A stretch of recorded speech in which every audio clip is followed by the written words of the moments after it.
Bienvenidos al canal de David Roll, cómo viajar desde casa por 140 países. Por favor, suscríbase al canal y manden el video a otras personas.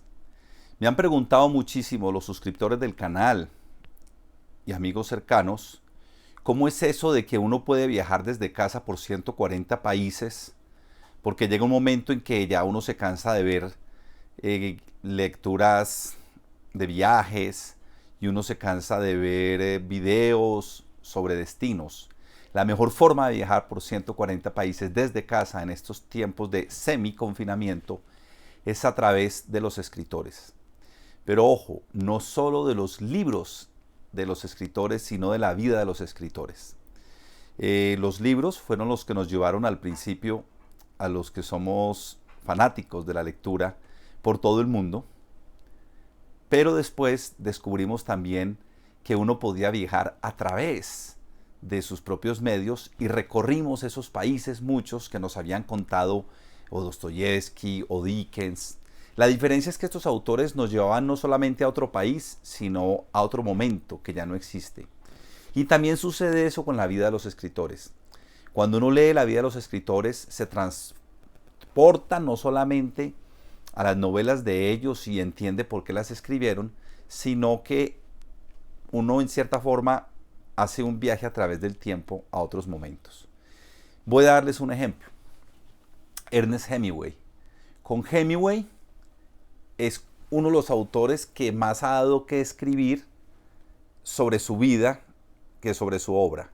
Obviamente Hemingway pues nos lleva en Por quién dobla las campanas a la España de la Guerra Civil, en El viejo y el mar nos lleva a esa Cuba que ya no existe, pero su propia vida, por España, por su natal Estados Unidos y por Cuba y por tantos lugares, y su trágico fin, que se suicidó, para algunos glorioso fin, cuando tenía 80 años como lo había planeado con una escopeta, es una de las formas más interesantes de viajar a través de la vida de un escritor. Hablando ya de franceses, Daudet es interesante en la medida en que Alphonse Daudet escribió estas cartas de mi molino. Los que algunos los han leído han visto, por ejemplo, que él se compró un molino en su natal Provence, que es en el sur de Francia, y allá le contaban las historias y las registró. Entonces, al mismo tiempo, su vida y su obra es como lo mismo. Él había sido un exiliado un poco en París y le tocó vivir como exiliado, entre comillas, en París, pero contó estas historias muy jovencito y se volvió famoso.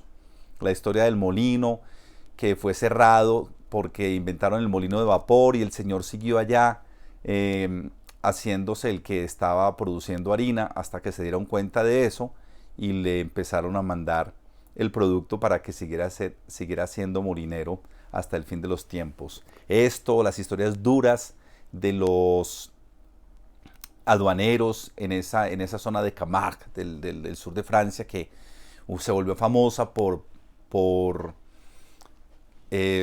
los autores, sobre todo por Van Gogh y por otros pintores. Pues esa historia de Camargue, dice que Camargue ya no existe, ese sur ya no existe, pero quedó registrado ahí. Y uno viaja a través del tiempo y de la biografía de él a estos lugares. Hay unos menos conocidos porque murieron muy jóvenes, pero me gusta resaltarlos en mi colección de biografías de autores, y es Manuel de Almeida. Manuel de Almeida es un escritor de Brasil y de Río de Janeiro en particular, que escribió pues sobre las milicias, sobre el ejército, su vida de marinera. De hecho, murió a los 30 años en un trayecto marítimo. Entonces nos lleva a un Brasil que ya no existe, que no conocemos, pero que lo entendemos muy bien. Y su propia vida nos muestra un Río de Janeiro que uno no se imaginaba, por más que visite esta ciudad. Uno de los más enigmáticos es este señor Rulfo.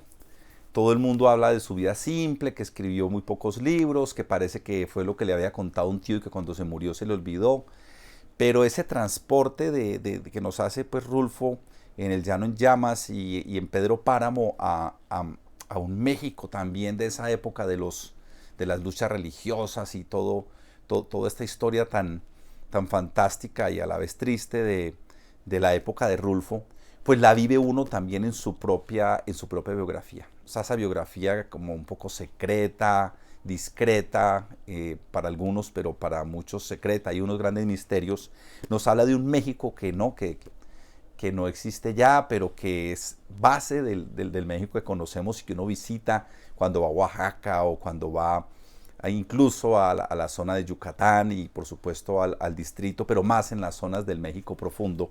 Esta es la biografía de Juan Rulfo, eh, que vivió en Veracruz, en muchos sitios, es la que más les puede ayudar a ustedes a viajar por muchas partes. Y otro mexicano interesante es Altamirano, que él es interesante porque además escribió sobre, pues, sobre esa época revolucionaria impresionante de México, pero es que él fue un soldado, él se unió a Benito Juárez y cuenta en su obra toda esta historia de su propia vida en ese mundo tan interesante de, de ese México. Y ya pues volviendo a Europa, de los que más se conoce y de los más que has hablado es de Kafka. Como todo el mundo sabe, Kafka era, pues, era un judío alemán que vivía en Checoslovaquia y por lo tanto era una minoría muy restringida en sus actividades y tenía una vida familiar muy complicada. Sus dos hermanos mayores murieron de niños, sus hermanas murieron después de él en campos de concentración y él prácticamente se volvió famoso gracias a un amigo suyo que le había dicho que quemara sus obras y no las quemó. Y la vida de Kafka entonces como un triste funcionario de empresa privada, pero a la vez con una mente fantástica, nos habla de una Checoslovaquia, de una Praga que uno no conoce, una Praga que no existe ya, ni siquiera cuando yo la conocí en pleno comunismo ya existía esa Praga, pero se siente cuando uno va al castillo y conoce esta ciudad, se empieza a entender pues por qué. Es que Kafka decía una cosa muy interesante, él se pasaba una colina y decía, mi vida transcurrió ahí, era el colegio donde estudió, la universidad donde estudió y la empresa donde trabajó toda la vida. Entonces, viajar a Praga, una forma de viajar a Praga es no solamente del libro de Kafka, sino de la propia vida de Franz Kafka. Y otro autor que está vivo, pero que su biografía es muy interesante, este es un libro que hizo Hernán Alejandro Lano, el constitucionalista, sobre Vargas Llosa, pero hay muchos libros.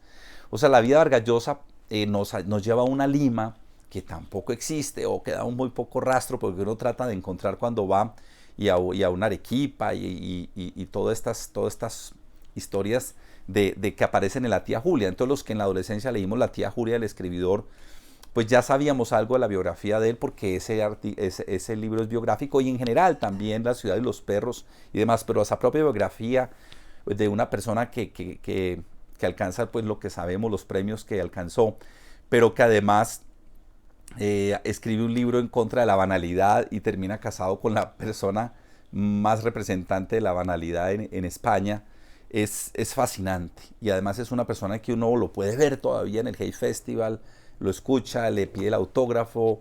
Es muy interesante uno poder ver historias, leer historias. Él nos lleva por muchas partes, pero sobre todo a un Perú que uno no lo percibe bien, sino cuando uno va de viaje allí.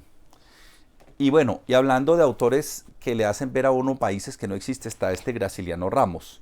Él escribió Vidas Secas, que es la historia de esa parte de Brasil que les llegaban las sequías y la gente tenía que irse, los retirantes tenían que irse. Es una familia muy pobre que prácticamente está vagando por el desierto y comiendo los conejitos que su perro Flacucho caza.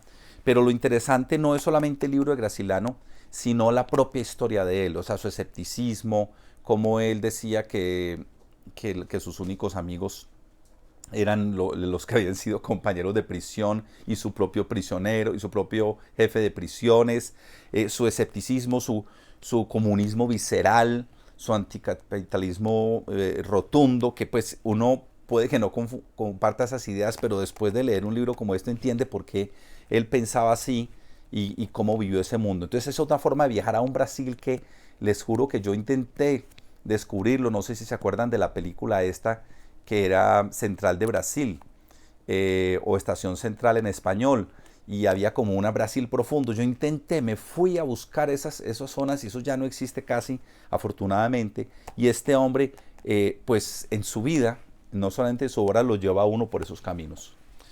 Eh, Hay una parte que uno no conoce de Estados Unidos, que es Estados Unidos después de que se formó como nación, y Edgar Allan Poe, que es de esa parte de Estados Unidos, nació en Boston, hijo de actores, pero al mismo tiempo huérfano, creado pues por alguien que no lo terminó adoptando, hijo alcohólico como su padre, y tal, parece que su obra salió de unas alucinaciones que sentía por un escape de gas que finalmente lo mató.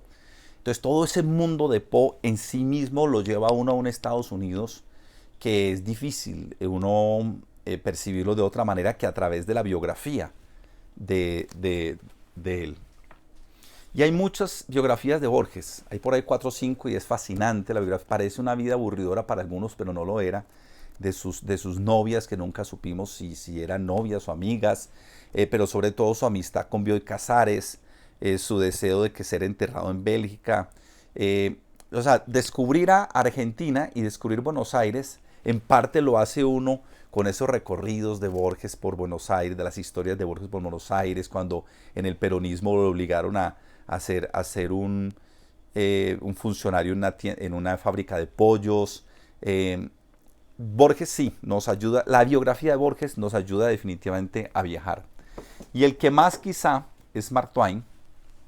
Mark Twain, pues al vivir en el sur de Estados Unidos, en Luisiana, en ese contexto de esclavitud que él refleja muy bien en sus obras, y Mark Twain es un personaje para uno viajar a Estados Unidos, por supuesto, a través de Huckleberry Fine y Tom Sawyer y otras obras, sobre todo esta Calabaza Wilson, que es la historia de dos niños que nacen, que son blanquitos. El uno es hijo de la esclava y el otro es hijo de la dueña, pero los dos son blanquitos. Y los intercambian al principio, y entonces el uno es esclavo toda la vida y el otro es amo, pero son iguales y fue por un error.